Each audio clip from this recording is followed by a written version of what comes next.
And what's up, everybody? Welcome back to the channel. It is your boy Cheap Ludes, and I am back to talk about the market because if you guys have not been following the NBA 2K21 Twitter, they did drop a preview of the packs we're getting tomorrow. So before we get started, please like, comment, and subscribe. Especially subscribe if you're new, man. I'm so close to 1,000 subscribers. Help me out. I will love you forever, more than likely. I don't know. I'm a lover, not a fighter. Anyways, so obviously, if you're not aware, they dropped the Pink Diamond Giannis leak today. So it's a small forward, power forward Giannis. I will be talking about these challenges at the end of the video. So if you are interested in that, getting a little insight into how to do those, check the end of the video. Yeah, Giannis is coming out tomorrow, and it's going to be a flash set. Now, he's not a glitched Giannis, so that's something to kind of take note of because these flash sets always have a glitched card. So what is going to be the glitch card? We have no idea. It could be anything. Typically, they're either guys that are out of position. Well, so far, they haven't really been out of position guys. They've basically just been glitched in attributes. So they're going to start doing out of position guys more towards the end of the year once cards are all kind of god tier level as far as like doing everything. That's when we'll start getting like out of position glitch guys and, you know, for lack of a better term, out of position packs. But so right now it's going to be a card that does something that it normally doesn't do. Obviously, as you know, we got 3-point shooting Tim Duncans and Zions. We got like a dunking Monte Ellis and dunking Stockton. I wouldn't be surprised if they kept with that trend and gave us a card that is either, let's see, last time, well, we got Monte and Zion, so it's possible we get two. We could get another card that dunks that isn't supposed to and another card that shoots threes that isn't supposed to. It's kind of been 2K's moneymaker, so don't be surprised about that. People have been floating the idea of us getting a glitched or at least a more ranked up Kobe Bryant. To be honest, I don't think that's going to happen. I predict Kobe Bryant to be the lock-in reward for the Idol set. It just makes too much sense. Considering all of the players, if you look, every single one of those players that we've gotten in the Idol sets has basically went on record saying they idolized Kobe in some way, shape, or form. So I don't think we get Kobe Bryant tomorrow. It's really hard to predict what card we might get. I'm guessing we get at least one NBA star and then one like ex-NBA star. That's entirely possible. Obviously, Dominique did not idolize Kobe Bryant, but Kobe Bryant did idolize Dominique in a way, so it's possible. Obviously not as much as Michael Jordan, but I just think it makes sense for the Idol, so don't spearhead me on that in the comments, but either way, I think we get some decent cards tomorrow. The flash sets have actually been pretty good this year compared to last year. I'm guessing we get probably one or two really good rubies, all the rubies. Even Daryl Dawkins is solid. Like, he's not great, but Robert Pack, Corver, Scalabrine, Nick Anderson are all really good. So I'm guessing we get like one or two rubies tomorrow. Who those are going to be, I don't know. We probably also get one or two amethysts and one or two diamonds with the set. And that's in addition to the glitch guys. So it's going to be a pretty solid set with, to be honest, probably at least one or two cards above the amethyst tier, well, at amethyst or above, that really fly under the radar, and they're going to be a lot cheaper than they should be. So definitely for my no money spent guys and my budget ballers out there, like definitely something to check out in that regard. I could see a lot of these cards falling in value right now just because people are kind of leveraging half their collection to get this Giannis. Keep in mind this Giannis is going to be like 400 to 500K. At the minimum, he's going to be going for what Durant went for. If you are really wanting a Giannis and just don't want to spend a bunch of money or spend a bunch of MT, honestly, I don't predict he's going to be way, way better than the Diamond Giannis. And the reason for that is unless he's not glitched, so he's not going to be shooting threes and he's not playing point guard. He's small forward, power forward. He may have like an 83-pointer, but I don't foresee him having like an incredible 3-point rating. Honestly, people are all going to panic sell their Giannis's, especially the people who think they're like comp level and they like to use Giannis. They're Giannis meta guys. They're all going to sell Giannis tonight, get as much value for him as possible, and then they're just going to go and either buy or try to buy Giannis tomorrow. Here's the thing, Giannis, the diamond, is probably going to get down to 50 or 60K tonight. So, I mean, if you've had your eye on this card for a while, like now is probably the cheapest you're going to be able to get him.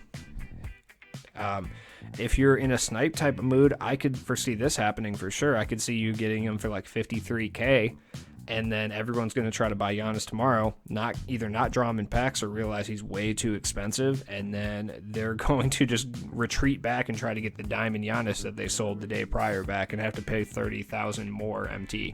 So if you're into that, like, definitely go check out doing that. You may make 10, 15K MT profit doing it. Paul George will probably dip in price. I feel like he's going to go below 50K, and he's an excellent option. And here's the other thing is, like, yeah, 51K. People are going to sell their badged up Paul Georges for, like, significantly less than they should be selling them for, just because they're going to want that Giannis so bad. They're willing to take 50K for a card they aren't going to be using anymore. They don't care. Michael Jordan's probably going to fall. People just aren't going to be buying these cards because they're going to be going for Giannis tomorrow. So these pink diamonds that we've been getting, it's possible KD even falls a little bit, a tiny bit. He's still like the best card in the game, so it's kind of hard to really predict that. Ibaka might fall a little bit, probably not though, just because he has that duo with Kevin Durant. I don't know he falls. He's really, really good power forward. But looking at small forward power forwards to fall in value tonight, especially because when it comes to biddable ones, people just aren't going to be bidding on cards knowing Giannis is coming out tomorrow. Like, Jason Richardson is going to fall, so if you are going for this season of giving lock-in, now would be the time to strike on, like, Booker and Richardson. People just aren't going to be bidding on them tonight or tomorrow because they're going to be going for Giannis. Holy shit, Anthony Davis is up. Oh, okay. Anthony Davis has 10 Hoff badges, so that makes sense. Not really that great. He's got an interceptor. That's cool. Anthony Davis probably won't fall just because he's still going to be one of the better cards in the game. Someone like Ben Simmons will probably fall, though, because he's like a cheaper Giannis replacement. Now that Giannis is falling, like the Diamond Giannis is falling down to like 50, 60K, I could see Ben Simmons dropping to like 30 or 40K. So if you have your eye on that for that 200 token lock-in. So these guys are definitely still going to be more expensive. Like, LeBron's going to be more expensive than Giannis, which it makes sense. LeBron's really good. His release is really good in next gen, so he's going to keep his value. And for rarity purposes, he's going to still be expensive. So Kevin Durant, like I said, he could fall a little bit. He's actually, to be honest, he's starting to fall. Like, I paid $375 for mine, and like he's down to 280. He'll probably be down to 325. Like once everything's said and done here. So if you've been plotting on Durant, hopefully you haven't bought him. Oh, it's nice to see Manu has gone up. As you can see, there's not very many Manus available for bids. Like I predicted, people were going to panic sell their Manus once the minute he got outdated, and as soon as the lock-in reward comes out, like they're going to go try to rebuy Manu because they realize he's the one card they don't have from the idle set. It's a risky move. People sell like Manu and stuff like that to go have enough MT to get like Durant and the more expensive cards, thinking they can come back and buy Manu for cheap. Well, too bad. I mean, people like me have come through and stolen a bunch of the Manus at this point for really undervalued. So I think that that's going to be kind of a big issue for people. Is they're going to come back expecting Manu to be like 75, 80K, and no. I have bought like 7 of them, and they will all be 100K. Grant Hill's kind of an interesting one. I don't really know exactly what's going to happen. He looks to have fallen. He's still a really good card. But, I mean, a lot of these guys are going to fall. The market is collapsing right now because everyone's kind of hemorrhaging as much as they possibly can. The reason for that being, like, obviously people are going to want this Giannis card a lot. So people are going to put up everything that they have of value to try to get this card. Zion's probably going to fall a bit as well, so that's something to look at. Tim Duncan, I'm surprised, hasn't fallen below 100K. No one's going to go out of their way to buy this Tim Duncan for 100K. So if you've been looking at this card for a while, you may be able to get him for a lower value as well. So definitely something to check out. Damn, this tongue. No. Okay. I swear, every Hoff badge that's on these cards being sold is like Showtime. I swear. Must be the easiest badge to draw out of the Hoff badges. John Stockton. He could potentially drop tomorrow as well. Like I said, it really just depends what we're getting in the glitch section of the packs, because we're definitely getting at least one glitch card. And the fact that they're hyping this Zion up is kind of sketchy, because it's not a glitched Zion, which is interesting. Tracy McGrady fall? Nah, he's about the same. Tracy McGrady is literally immune to market crashes, I swear. But it's interesting. I don't know what kind of glitch card we're going to get, and I really am curious. Now, badges. So there's 2 ways to look at this, and the reason I'm bringing up badges is because with that new Giannis coming out, people are going to want to badge him up. So they're going to want to start giving him the important badges in the game, like clamps and stuff like that.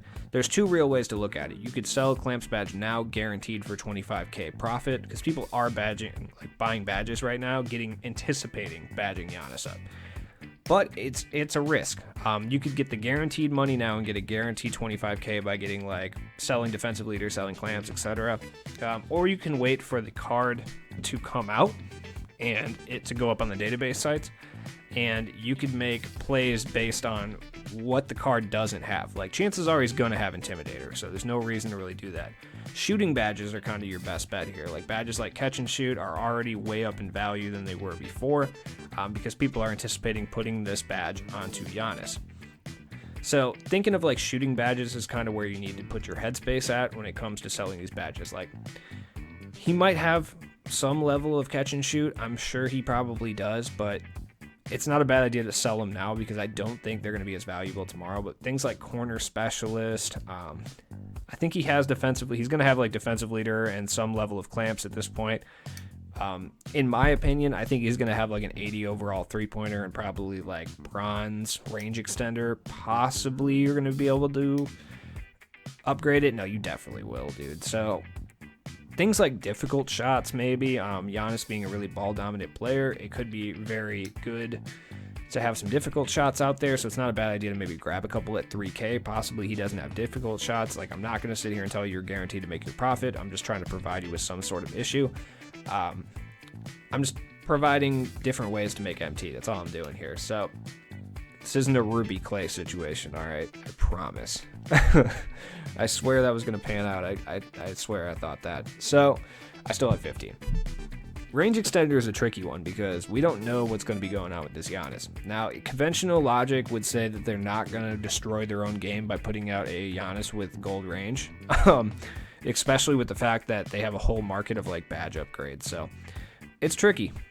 So now we're at the point of the video where I want to talk about these challenges, and the reason for that is because people are going to be getting ready, trying to get as much MT and as many things to invest and put out there to get the most maximum MT to get ready for Giannis. So getting these challenges done is really good because they come with a lot of good rewards. At least you can get yourself a pretty decent amount of MT by just playing those tonight. Now this challenge right here, I haven't done yet, and the reason is just pure laziness. But I wanted to talk about a team that would basically works really well for this, that's cheap. Just because getting 3 blocks is really annoying in triple threat. I will admit that. I'm not the greatest player in the world, so I'm not a comp dude that's going to be oh no, it's easy. It's not that easy. You have problems. Larry Sanders is probably the best cheap option to do this challenge because you have to use Ruby Shack. Larry Sanders has enough speed to guard guys out on the outside. He's got a 99 shot contest, a 99 block shot tendency, big wingspan. He's got good speed. Those tendencies alone are great. So you can off-ball and use, control Shaq, try to get some blocks there. Have Larry Sanders be controlled by the CPU, and he will block shots with those tendencies, and that speed, he'll be able to get over there and block jump shots as well. Using these two guys is a really good option. Obviously, you have to use Shaq. As far as the other guy in this equation, I would just run your favorite scoring ball handler. The reason for that is Larry Sanders and Shaq are not shooting, and they're not ball handling at all. You're going to be primarily trying to get blocks with those guys. So you're going to need someone who you rely on to score the ball. Rex Chapman, a very good option, especially someone with steady shooter because you're not going to get a lot of separation. You're going to have to run a lot of pick and rolls and shoot threes and try to score in various other ways. Rafer Alston's a really good option if you have him. You can play off ball with Shaq, and Rafer Alston can hold it down on the defensive end. And he plays really, really well offensively. So just use one of your favorite offensive ball handlers. I wouldn't recommend running, if your favorite card in the game is, Diamond Giannis, I wouldn't recommend running that just because it's going to be really hard to shoot. Then you might get clogged up. But the reason I'm talking about this mainly, and I am going to go through and do a video, comment down below if you guys want it. I will go through. I'm going to finish all these challenges tonight and go through and basically detail which teams to use, how to beat these challenges, because some of them do kind of suck. So their rewards are really good. Oakley kind of sucks, but Dennis Scott's really nice. So the best way I would say to get MT tonight is just to play triple threats. The Triple Threat offline vault and the boards will provide you with a pretty decent amount of MT and things that you can make MT off of. I mean, you have the draft packs, which most of the cards in there sell for a decent amount. 1,000 MT, the consumable packs sell for a good amount. Unfortunately, there are tokens in the mix, which you'll get 90% of the time. Triple Threat online, winning games, just go out there, try to win games. You get a lot of packs, you get a lot of MT, you get a lot of tokens. Try to stack as much as possible. So anyways, it has been your boy Cheap Ludes. I appreciate every single one of you guys that watches my videos. I cannot thank you enough for getting me so high in subscribers. I appreciate all of you guys. So check out my other stuff in the description. I upload daily my team content, so subscribe.